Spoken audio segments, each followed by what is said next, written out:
Muy buenas youtubers, bienvenidos a un nuevo vídeo en mi canal Invierte con Ventaja.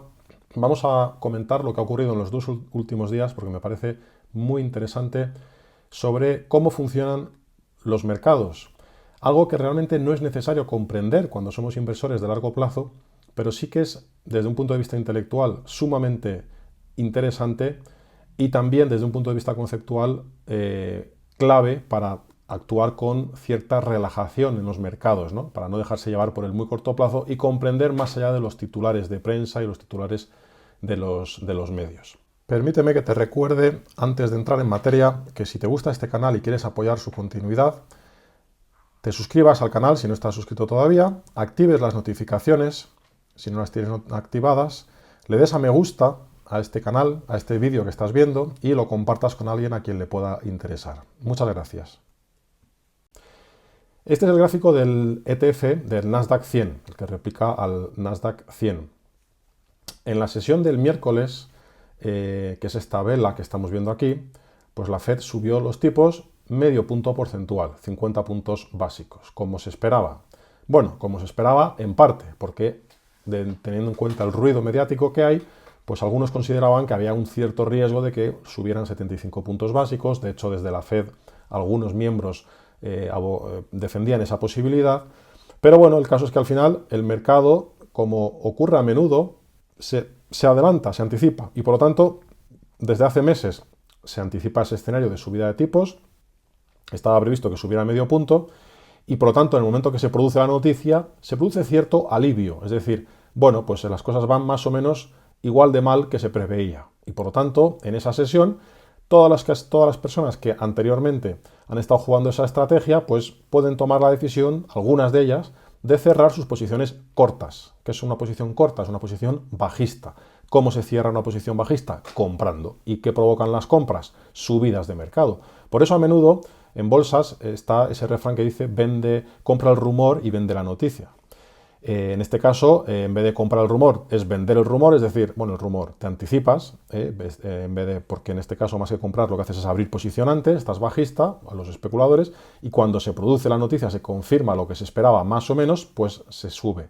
Pero es que además aquí hay un elemento a favor, y es que, bueno, pues la Fed pareció dar a entender que no subiría nunca tipos al 0,75, o sea, a ese ritmo de 0,75%, 75 puntos básicos. También la idea de que, bueno, pues que la economía se estaba enfriando y, bueno, pues igual no haría falta subir tanto los tipos, pero yo creo que principalmente lo que provocó esta subida, este rebote fuerte del 3% en el S&P 500, en el Nasdaq, en las bolsas americanas en general, fue simplemente en los cierres de cortos de esas posiciones. Es decir, de alguna manera, volatilidad normal, volatilidad habitual en un mercado, bueno, pues con muchos frentes abiertos, ¿no? Pero lo importante es comprender la diferencia, o sea, ser conscientes de que cuando estamos en una dinámica bajista es diferente de una dinámica alcista. Y ahora estamos en una dinámica bajista. Sesiones de subidas del 3, del 5% en una dinámica bajista es habitual.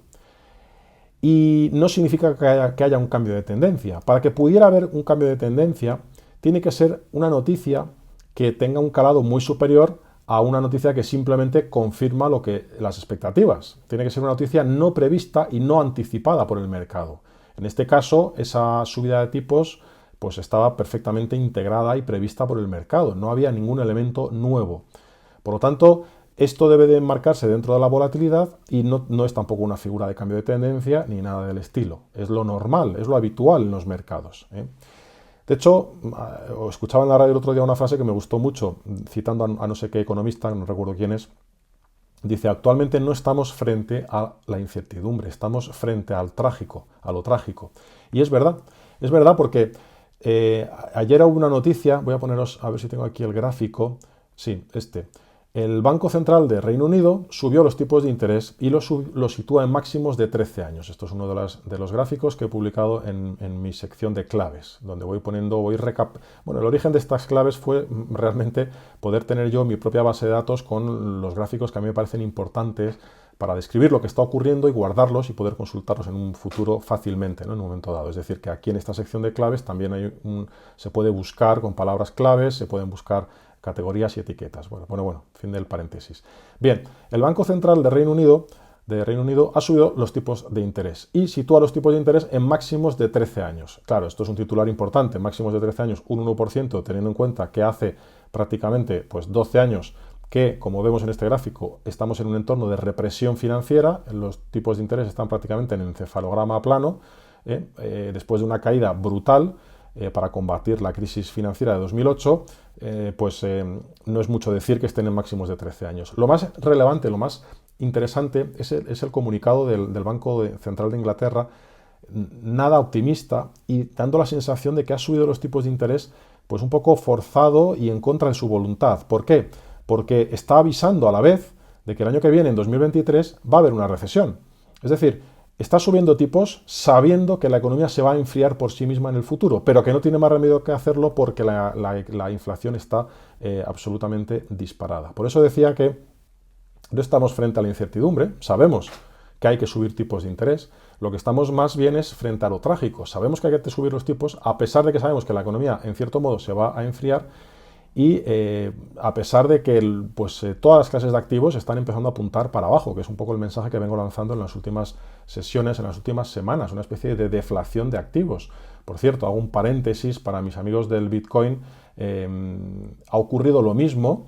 Y cierro rápido el paréntesis, ¿no? La Fed sube tipos, el Bitcoin hace una vela blanca, que es esta de aquí, la sesión siguiente una vela negra todavía mucho más fuerte de la que han hecho el Nasdaq, que ahora lo vamos a ver, y actualmente hoy está ya otra vez haciendo una vela negra, es decir, ha roto definitivamente esta zona de soportes, aunque queda aquí este mínimo local, pero bueno, está en zona de caída libre y sobre todo con una sensación de debilidad persistente de la que vengo hablando, Mucho cuidado porque un crack o una caída fuerte en los mercados de renta variable arrastraría al Bitcoin y a las criptomonedas en general. La gente empezará a tener miedo y empezará el castillo o la ilusión a desmoronarse y lo que querrán es dinero de verdad, dinero con el que puedes comprar cosas de verdad. No te puedes comprar una casa con Bitcoin con normalidad, no puedes comprar pan con Bitcoin, no puedes atesorarlo y saber que valdrá algo en el futuro, etcétera. En fin, no quiero enrollarme más. La sensación clara de este gráfico es de un peligro de desplome muy significativo, ¿no? Como os decía, esto es chartismo puro, comparar los dientes de sierra que van haciendo los distintos activos ante distintos escenarios es una forma de encontrar fortaleza y debilidad relativa. Cuando ves que la Fed sube tipos y provoca subida en el Nasdaq o en el SP500 de este calibre y después al día siguiente una vela negra que se va muy por debajo de los mínimos anteriores, comparas este gráfico con el gráfico del Nasdaq, el futuro del Nasdaq, vamos a verlo aquí, ¿y qué veis? Pues lo que veis es que tenemos una vela blanca con la presentación de la Fed, una vela negra que se come toda la subida de la blanca y vuelve incluso a mínimos, pero más o menos está en zona de estos mínimos. El Bitcoin, en términos relativos, se ha ido mucho más abajo. Si en vez del Nasdaq miramos el SP500, lo que tenemos, bueno, en este caso es una lectura un poco similar, ¿no? Es una lectura de una vela negra que vuelve otra vez a mínimos, bueno, no del todo, tenemos aquí el mínimo anterior, pero bueno, algo similar. Si nos vamos al índice FANG, el famoso índice FANG que es este de aquí, que todavía no he abierto hoy, en términos proporcionales, esta vela cae un 6 y pico %. Este es el índice compuesto con 10 valores que comenté en un vídeo anterior, Netflix, Facebook, Amazon, Google, etcétera, ¿no? Las famosas FANG. Un 6 y pico % cayó en la sesión de ayer, mientras que el QQQ, que es el ETF del Nasdaq 100, en la sesión de ayer cayó un 5%, un 5,04%, ¿no? Lo veis aquí arriba. Un 5,04% en esta sesión, aunque en términos relativos están todos en mínimos. Bueno, son pequeños matices simplemente que quería ilustrar. Bien, la cuestión es, primero, comprender la dinámica de los mercados, es decir, lo que pasó con la noticia de la Fed. Bueno, el Nasdaq rebota un 3%, hay una subida fuerte. ¿Y qué ocurre ayer jueves? Que nos comemos todo lo subido y más, y volvemos a zona de mínimos y en situación de peligro. Eso no significa que no podamos empezar y volver a subir aquí y podemos incluso hacer un fallo alcista y luego volver a caer. No lo sé, pero la dinámica, la situación de fondo lo que transmite el movimiento del precio, la acción del precio, es bajista, sigue siendo bajista, hay una situación de debilidad de fondo.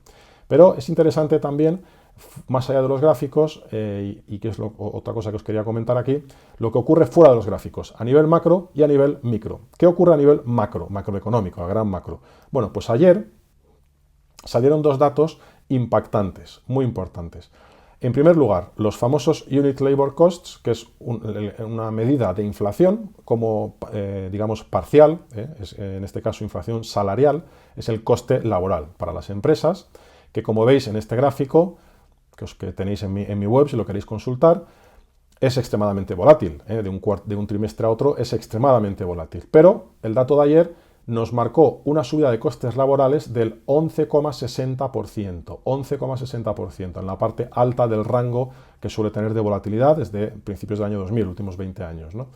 Es decir, la inflación laboral, los costes, los sueldos y salarios, es algo nuevo, no es algo desconocido, ya lo sabíamos. Pero lo que impactó mucho ayer es que mientras los costes laborales unitarios se disparan, lo que cuesta el salario a las empresas se disparan, la productividad se desploma a niveles del 7,5%, que es este dato que tenemos aquí.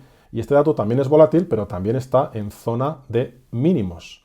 El dato que salió ayer es un menos 7,5%, menos, negativo. Es decir, los costes laborales suben un 11,6% y la productividad, es un detalle importante, cae un 7,5%. Hay un gap ahí enorme, es una serie también volátil.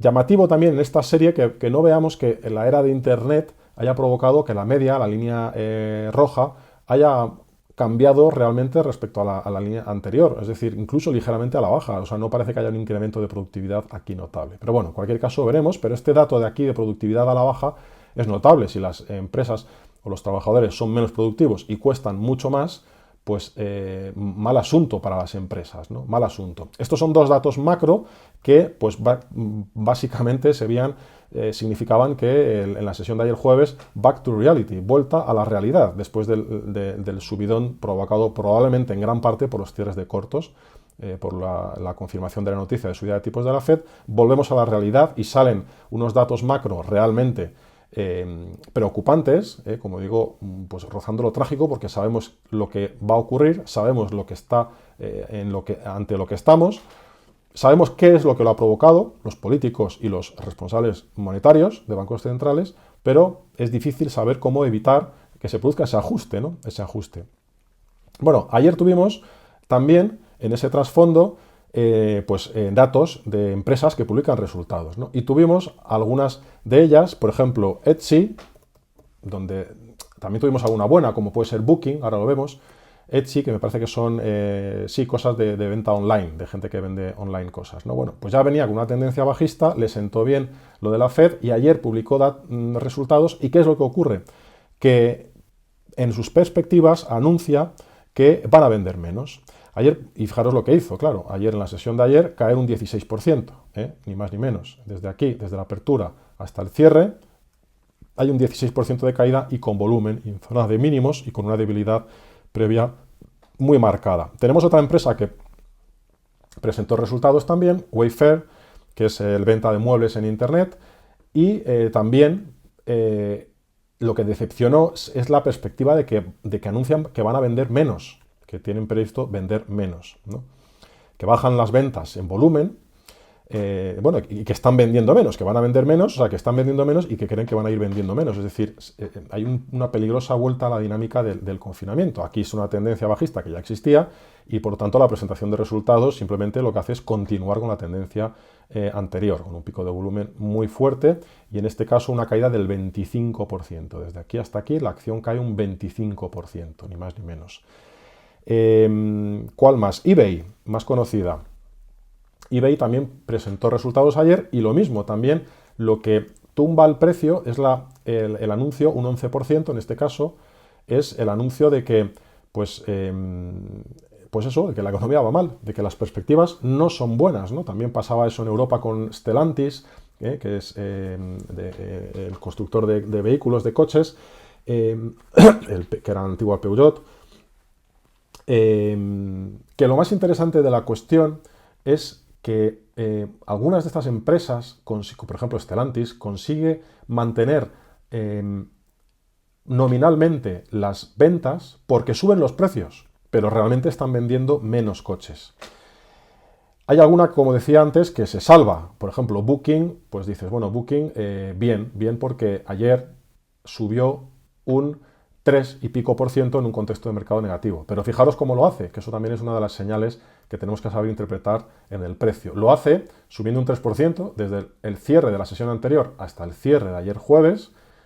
Todavía no ha abierto el mercado de hoy viernes, 6 de mayo, pues sube, este gap alcista al final es un 3%. Pero realmente la sesión ha sido bajista, porque desde que abrió la sesión, desde aquí hasta aquí, ha estado cayendo la cotización.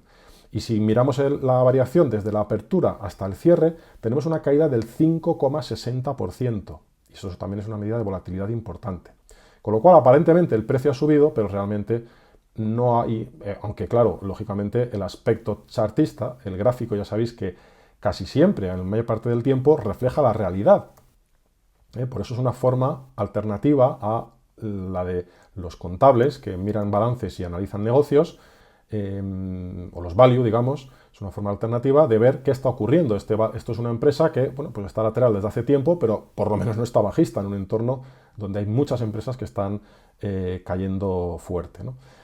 Así que eso es el contexto que tenemos de subida de tipos en contra de la voluntad, una macroeconomía que se va deteriorando, una inflación que se dispara, no hay más remedio, y las empresas poco a poco van publicando resultados, aunque globalmente parece que las empresas del S&P 500 mantienen el tipo y van a seguir creciendo resultados a niveles del 7%, lo cual está muy bien, está en la media, en su media histórica, pero la perspectiva es que una recesión o ralentización económica simplemente, empezando por China, por la guerra en Europa, etcétera. Hay muchos factores que hacen que va a ser difícil que nos libremos o que consigamos salir de, revertir la tendencia al menos a corto plazo, ¿no? Pero así es la dinámica de los mercados.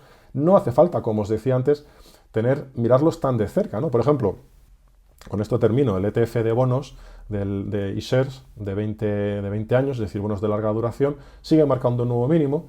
Ya me llama la atención este pico de volumen, con una pequeña sombra inferior larga y un gap bajista. Hace tiempo que estoy vigilando, buscando ese suelo, ese sell-off. Posiblemente, para que podamos hablar aquí de sell-off y teniendo en cuenta la virulencia, la fuerza de la tendencia de tipos de interés bajista durante 30 años y el rebote que estamos teniendo, vamos a necesitar un volumen mucho más fuerte y que salga mucho más dinero de estos ETFs de bonos, ¿no? Que está saliendo dinero, también lo he puesto en mi página de claves, podéis buscarlo, pero si miramos aquí, por ejemplo, los niveles de volumen que tuvimos aquí en febrero o marzo de 2021, podríamos buscar incluso los niveles de volumen, voy a ponerlo en velas semanales para que se vea mejor el volumen, y vamos aquí. Fijaros, en el confinamiento, los niveles de volumen que tuvimos pues, son superiores a los que hay ahora. Está creciendo el volumen, pero para que tengamos un sell-off lo que necesitaríamos es, pues yo diría por encima de los 160 millones en velas semanales, por lo menos, por encima de estos niveles. Y dado el horizonte temporal de lo que está ocurriendo debe de verse desde un horizonte temporal de muy largo plazo, pues probablemente incluso por encima de los 200 millones necesitaríamos ver para que pueda considerarse un sell-off. Es decir, ¿qué es un sell-off? Es un pico de pánico, es un pico, el pico final de pánico que pueda haber en este tipo de activos, ¿no? Entonces, bueno, aunque estamos ahí bastante ya con una caída desde máximos bastante importante, yo creo que todavía le podemos pedir aquí un poquito más de pánico, que es la señal de compra definitiva. Eso sí, en ese momento sería rápido. Por eso también en el post anterior y en el vídeo anterior donde hablé de renta fija decía, bueno, momento de ir comprando. Es decir, si tú vas comprando y compras aquí un 2% y aquí un 2 y aquí un 2 y aquí un 2 y aquí un 2 y luego sube aquí un 2 y aquí un 2 y aquí un 2, pues al final has construido un 20% de tu cartera a un precio medio, y si ha seguido cayendo, pues el precio medio cuanto más caiga, más bajo es, ¿no? Pero como no vas a acertar con el mínimo absoluto, porque no tenemos bola de cristal, pues bueno, es una forma de hacerlo. Pero bueno, todo esto es entre paréntesis, hablando de la renta fija. Lo que quería hablar aquí principalmente es del mercado de renta variable, de las bolsas americanas y del riesgo de que, bueno, pues no hayamos visto el suelo a corto plazo.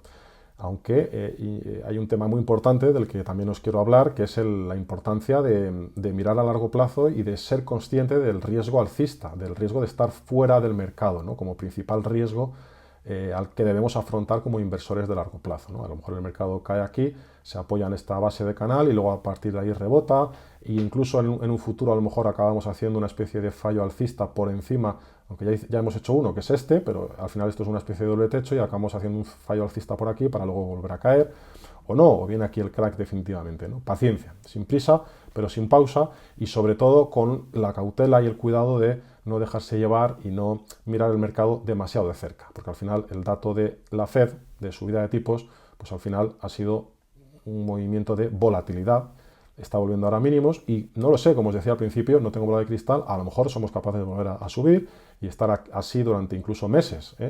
Las variaciones y los caminos que pueden marcar el precio son infinitos.